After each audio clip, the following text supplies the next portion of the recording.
Hello guys, आज मार्केटमधून छान अशा कच्च्या कैऱ्या आणल्या, पुष्कळशा कच्च्या कैऱ्या आणल्या. मग कच्च्या कैऱ्या आणल्यावर आता म्हटलं याचं काय करावं, तर चला म्हटलं आता आपण छान ते अर्धे किसून घेतले आणि अर्धे लोणच्यासाठी काढले, कापून घेतले लोणच्याचे. आणि म्हटलं मग लोणचं आपण मुलांनी जर खाल्लं तर खातात, नाही तर मग तसंच ताटात टाकून देतात सगळे.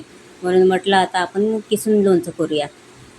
अर्धं किसून लोणचं करूया आणि अर्धं तसं तसं करूया, कारण की मुरलं की मग ते साधं लोणचं छान लागते. आणि न मुरताही जर लोणचं केल्याबरोबर मुलं खातात, तर मग हे किसलेलं लोणचं छान लागतात. म्हणून मग आंबे असे किसून घेतले आणि ते सालं काढले ना आंब्याचे, ते पण फेकायचे नाही. ते जर वाळू घातले आणि मिक्सरातून बारीक केले तर छान आपलं काही ना काही शरबत वगैरे असे तयार होऊन जातात. आंबटच राहते, ते कडवट लागत नाही ते पुत्र. मग असं किसून घेतला पूर्ण अर्धा आंब्याचा किसून घेतला. अर्धा आंब्याचा मग किसून घेतल्यावर त्याच्यात मोहरी डाळ घेतली, छान मेथीदाणे घेतले आणि छान तिखट, मीठ, हळद हे सगळं घेऊन घेतलं. जिरं घेतले थोडेफार आणि मिरे पण घेतले. मिऱ्याने खूप छान स्वाद लागतात. मी हिंग नाही टाकत लोणच्यामध्ये. हिंग टाकलं की हिंगाचा वास मुलांना सहन होत नाही, म्हणून मी हिंग अजिबात टाकत नाही. मग तेल, आणि जर 15-20 आंबे असले, कैऱ्या असल्या, तर त्याला दोन ग्लास असं तेल पाहिजे. तेल जर आपण चांगलं टाकलं लोणच्यामध्ये, तर लोणचं वर्षभर खराब होत नाहीत. मग तेल गरम, 2 ग्लास तेल टाकलं मी त्यात आणि मोहरी डाळ टाकली, जिरं आणि मोहरी टाकली, छान त्या तडतड होऊ दिले. लसणाच्या पाकळ्या घेतल्या 4-5, त्या बारीक बारीक करून टाकल्या. आणि ते सगळं काही तेल थंड झाल्यावर मग त्यामध्ये साखर टाकली. साखर आपल्या आवडीनुसार, पण साखर, मीठ आणि तेल हे लोणच्यामध्ये तर भरपूरच असायला हवे. यानेच वर्षभर हे लोणचं आपलं चविष्ट राहते. मग हळद, तिखट आपल्याला जसं पाहिजे तसा घेतला आणि धनेपूड टाकून हे पूर्ण सारं थंड होऊ दिलं. आणि थंड झाल्यावर मग मी त्यामध्ये टाकलं केसमध्ये. असं छान केसमध्ये टाकल्यावर मग त्यामध्ये साखर घातली आणि साखर घालून छान अशी कालवली. एवढं सुंदर लोणचं झाले हे, की मुलाने ते तेव्हाच पोळी काढली आणि पोळीवर घेऊन ते खायला लागले. चला खाऊ द्या. नंतर मग साखर वगैरे टाकली. मग ते भरणीत थंड झाल्यावर भरणीत भरले आणि छोटी थोडंसंच केलं होतं ना, 20-25 आंब्याचंच असं केलं होतं ना मी.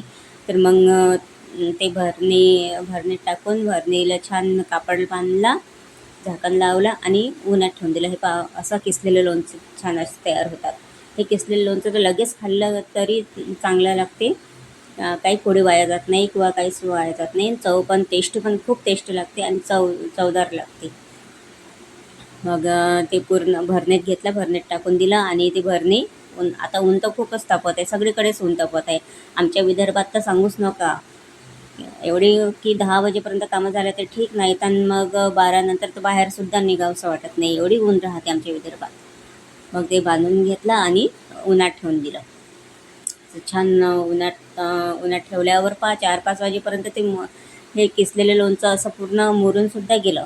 त्याच्यानंतर मग लोणचाचे मी काप केले होते, तसं लोणचं बनवून ठेवा म्हटलं. मग तोच मसाला केला, जसा आधी केला होता तसंच मसाला केला. तो मसाला थंड होऊ दिला. मसाला थंड झाल्यावर मग त्यामध्ये पण फोडी टाकून घेतल्या. या फोडी फक्त याला हात न लावता काहीच नाही, ते 15 दिवस तसंच ठेवून द्यायचं, हलवायचं सुद्धा नाही. आणि मग ते पण लोणचं मी उन्हामध्ये ठेवून दिला होता. आणि मग थोडे आंबे उरले होते, तर आंब्याचा केस केला. हा केस कशासाठी केला सांगू का, की आमचूर पावडर वगैरे असते ना, तर मग मी हाच वाळू घालते. वाळू घातल्यावर छान याच्यातलं पाणी काढून घेते, पुसून घेते आणि खडंग असं वाळू देते.